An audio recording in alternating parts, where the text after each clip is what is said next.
Okay, everyone, and welcome back to Line Your Own Pockets. We're on episode 3 now, still getting started, but so far, so fantastic. I'm having a great time talking about this kind of stuff. We've already talked about, introduced ourselves, and talked about our journeys and why we've decided to become more systematic traders. Today, we're going to take a deeper dive into first steps, because the idea behind this podcast is like we talked about, there's a lot of podcasts about markets.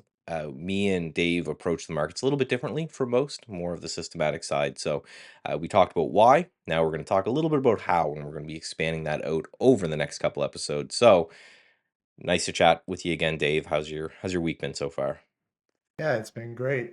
I've been looking forward to talking about this. In my newsletter this week, I set up a challenge for people to do something that I did many years ago that we talked about last week, which was I would set up a video of my screen during my trading day to figure out exactly why I was missing some big winning trades. It happened Hmm. a couple days in a row. And I remember saying, I have to figure out why I'm missing these trades. And I set up a video, recorded my screen, and at the end of the day, I would go back as a neutral observer and figure out, okay, what was going on? What was I doing to miss these trades? And what can I fix? How can I fix my routine so that I would miss fewer of these? And it was really eye opening. I mean, very eye opening.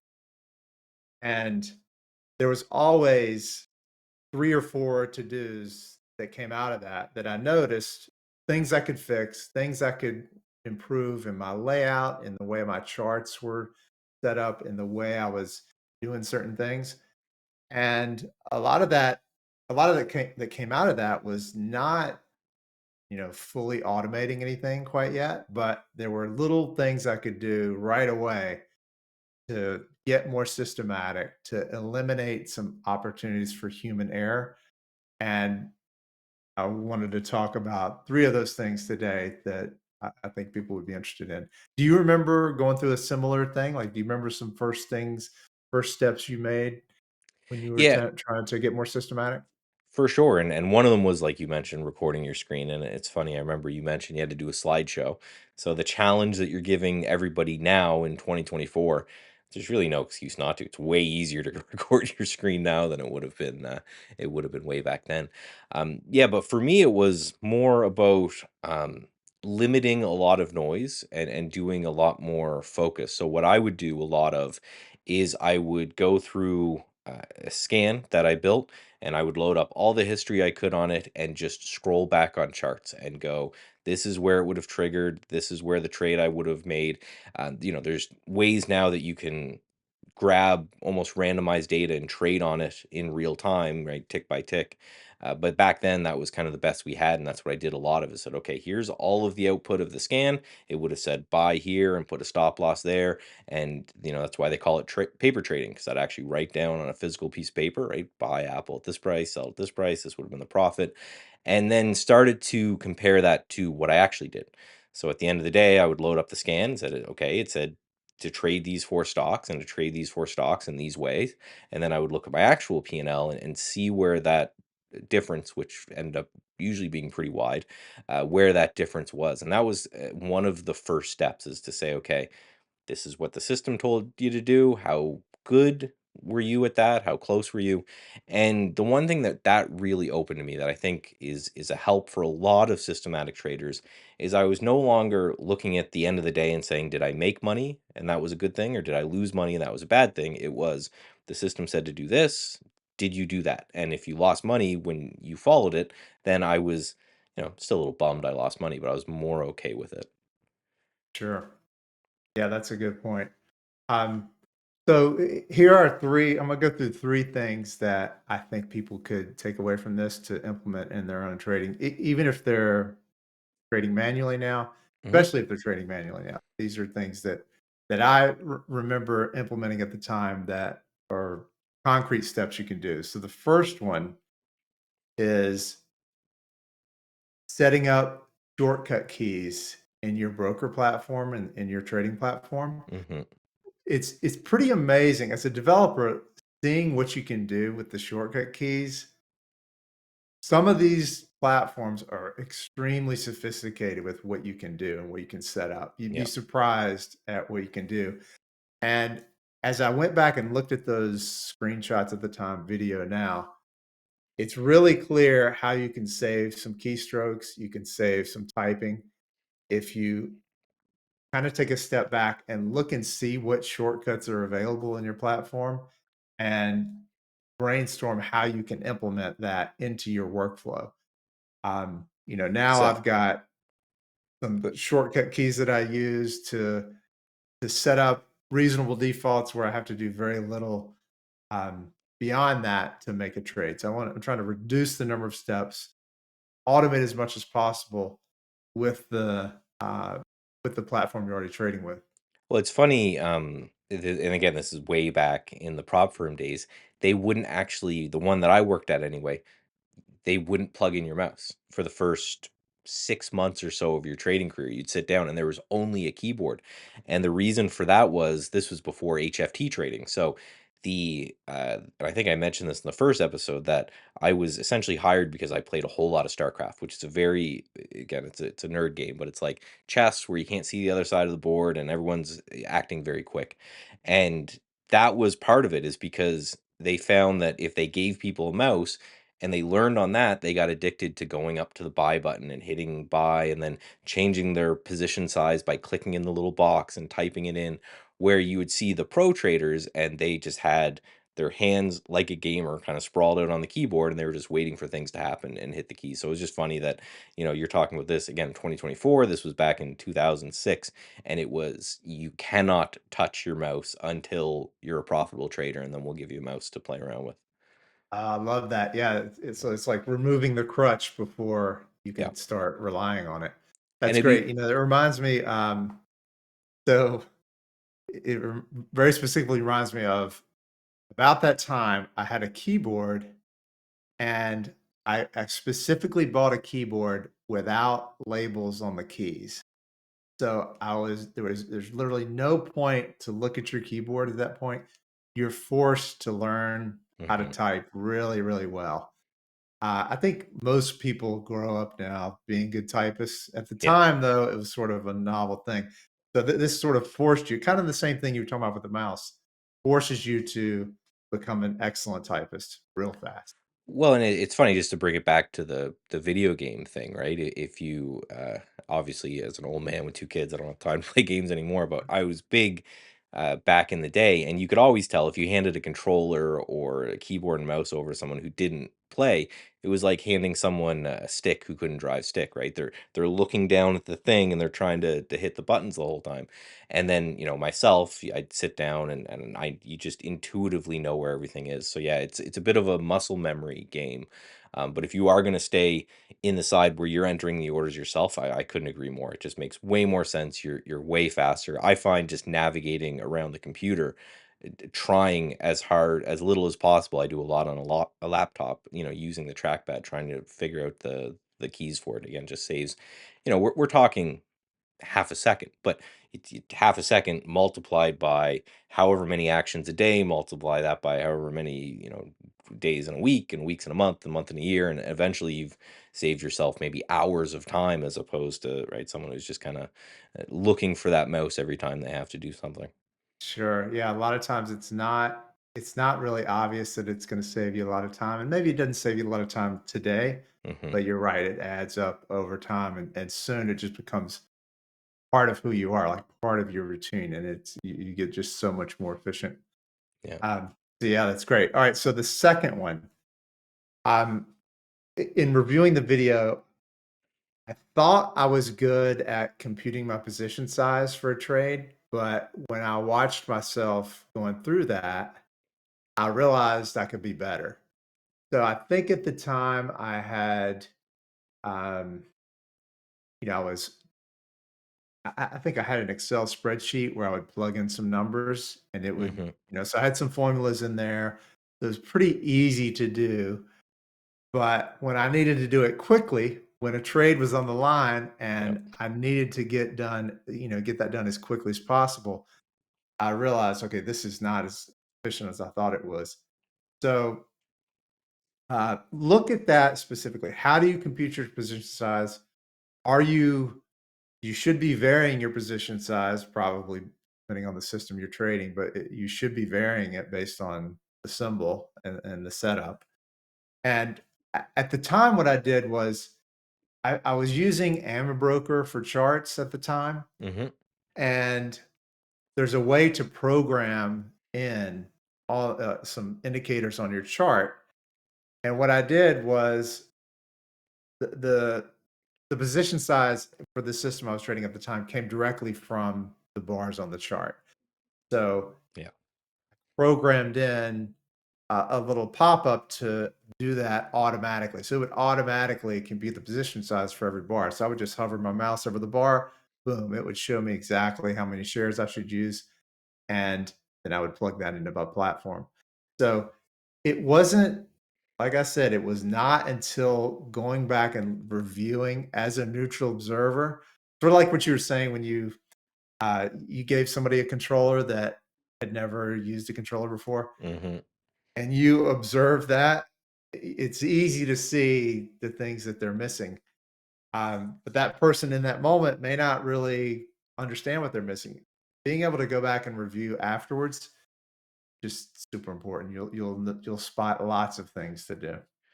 And to talk to the newer traders out there, the importance of some sort of consistent or methodology behind your position size, I just it cannot be understated. And I think the way a trader could easily know if this is the problem that's affecting them is if you're the kind of person where all of a sudden you have one bad trade that wipes out a handful of good trades, that type of moment where maybe your equity curve, right, it's up and to the right, that's what you want to see, and then all of a sudden it has a big tick down, that means your position size is messed up. It means you took way more risk on one trade than you did on the other trade, and I just can't kind of talk about that enough. That's hugely important, right? I think when it comes to risk management, position size, and all that, it may be the most important factor when it comes to trading successfully, right? If you're when you're right, if most trades you're risking $100, and then on one trade you're going to risk $1,000,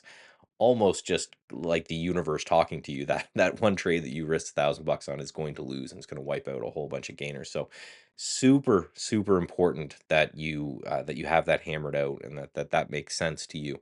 And yeah, there's a lot of tools you can use now for sure. So some brokers will accept just basic math equations. So, say you're buying something, and generally speaking you're putting the stop at the low of the day.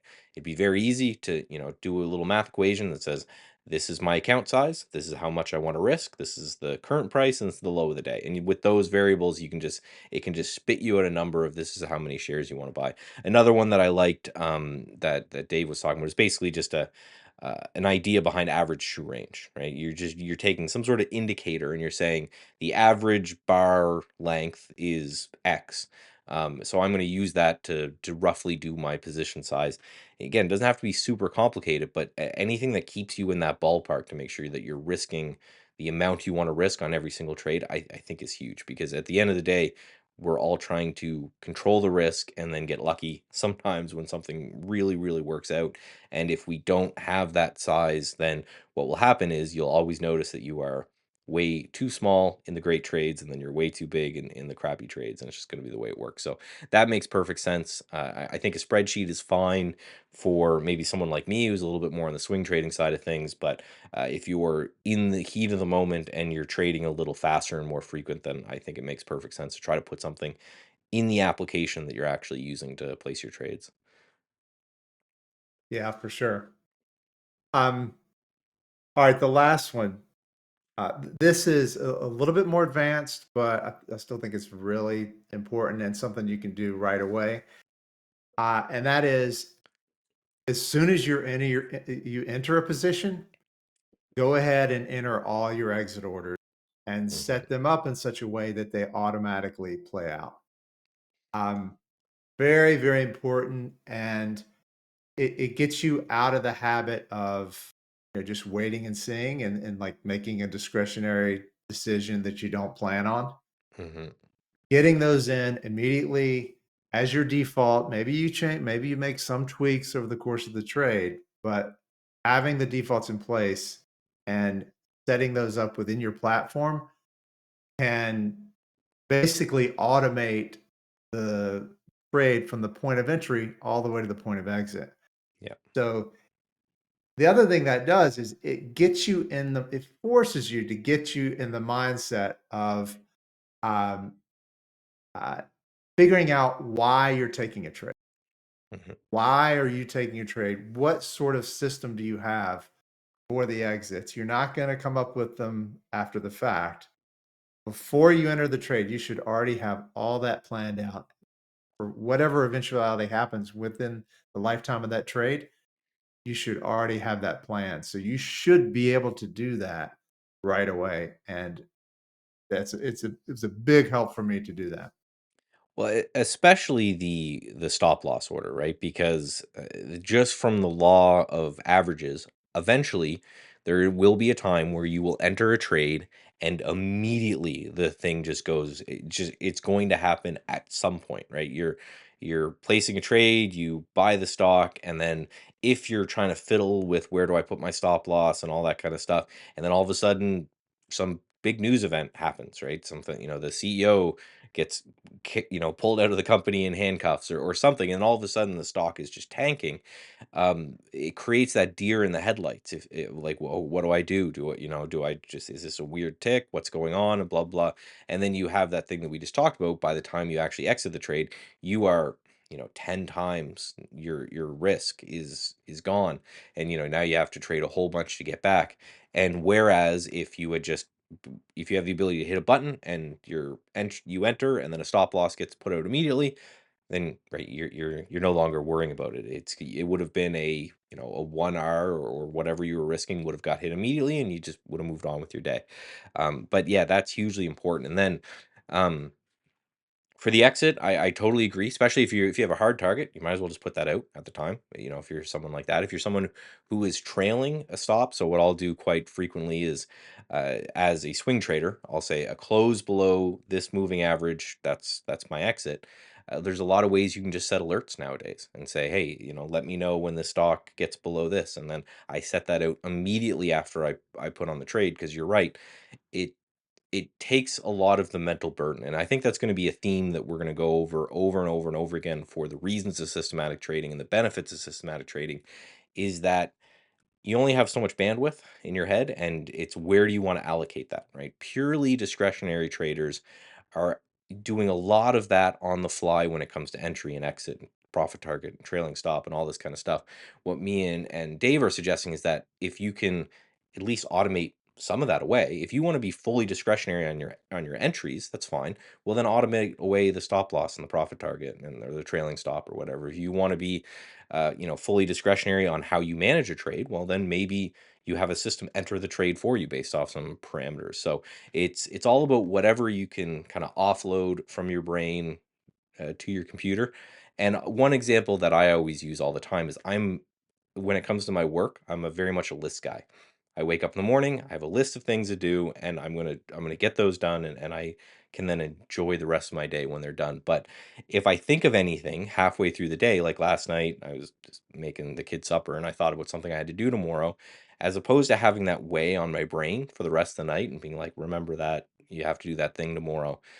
Open up your phone, open up your to-do app, you add it, you put it away, and then it frees up that mental space. And I think that's the same thing with a lot of this trading is, it's like, what can I just offload to a system that then I can, free up my brain to do more important stuff. Yeah, it's really important, and it does take a lot of mental energy. Like a lot of this stuff, computing position size is really simple. The math is super simple. Hmm. You can do it in your head, yes, but even something that simple, automating or systematizing that is going to save a lot of cycles. I mean, it's like I said, none of this is when you look at it, is really hard, but when you put it in aggregate and you look at it over the course of a day, you're going to be exhausted by the end of the day. The more of these even simple things you have to do.